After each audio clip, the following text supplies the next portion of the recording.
자, 제가 배우는 겸해서 읽어보겠습니다. It's wonderful I'm going to live with you and belong to you. I've never belonged to anybody. Not really. The girl kept talking as they drove down the main road. Isn't it beautiful? She said. I've always heard that Prince Edward Island is the prettiest place in the world. I used to imagine living here, but I never expected I actually would. Am I talking too much? She went on. People always tell me I do. If you say so, I'll stop. I can't stop, though it is difficult. Surprisingly, Matthew was enjoying himself. He'd never expected to enjoy the company of a young girl. He said shyly, "Oh, you can talk as much as you like.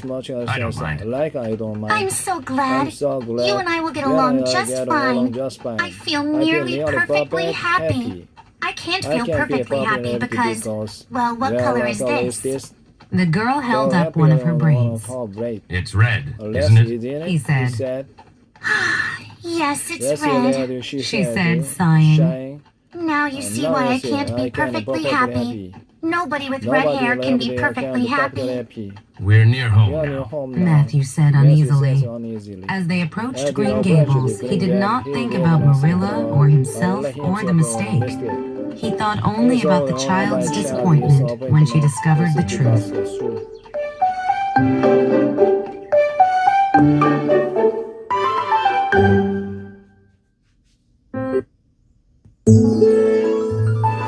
Anne of Green Gables, Chapter 2, Anne with an E.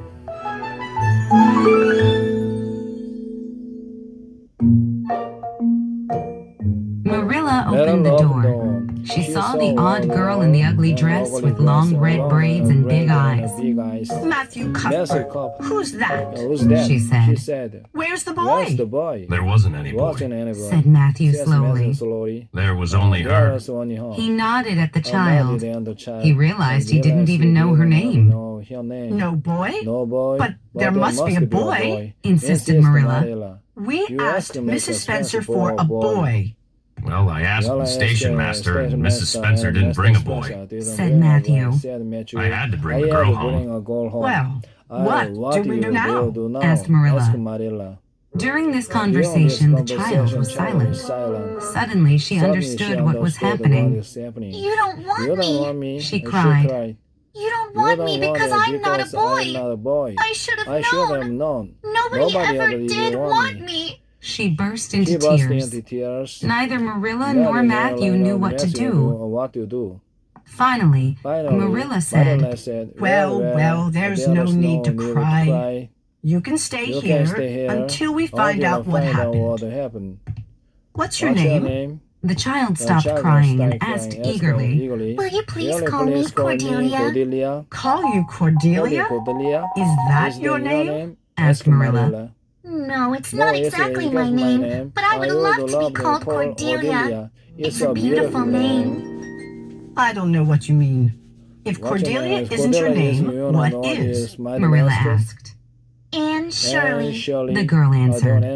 But Anne is such an unromantic name. Anne is a good, plain, sensible name, said Marilla. It's all right, but I like Cordelia better. If you must call me Anne, please call me Anne spelled with an E. Anne said. What does it matter how it's spelled? Asked Marilla, trying to stop a smile. Oh, it looks so much nicer. A-N-N looks horrible, but A-N-N-E looks more distinguished. Did Mrs. Spencer bring any other orphans besides you? Marilla inquired. She brought Lily Jones for herself, Anne answered. Lily is only 5 years old, and she is very beautiful. She has nut brown hair. If I were very beautiful and had nut brown hair, would you keep me? No, we want a boy to help Matthew on the farm. A girl is no use. Now, take off your hat and let's eat dinner. Anne took off her hat and they sat down to eat. But Anne could not eat.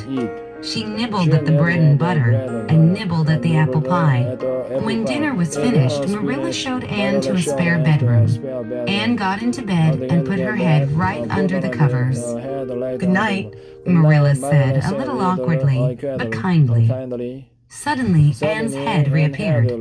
How can you say it's a good night when you know it's the worst night I've ever had? She cried. She disappeared under the covers again. Marilla went into the kitchen and started to wash the dishes. Matthew sat on a chair, saying nothing. One of us will have to take the girl back tomorrow, said Marilla. I suppose so, said Matthew reluctantly. You suppose so? Marilla echoed. Don't you know so? Well, now she's a real nice little thing, Marilla. It's a pity to send her back.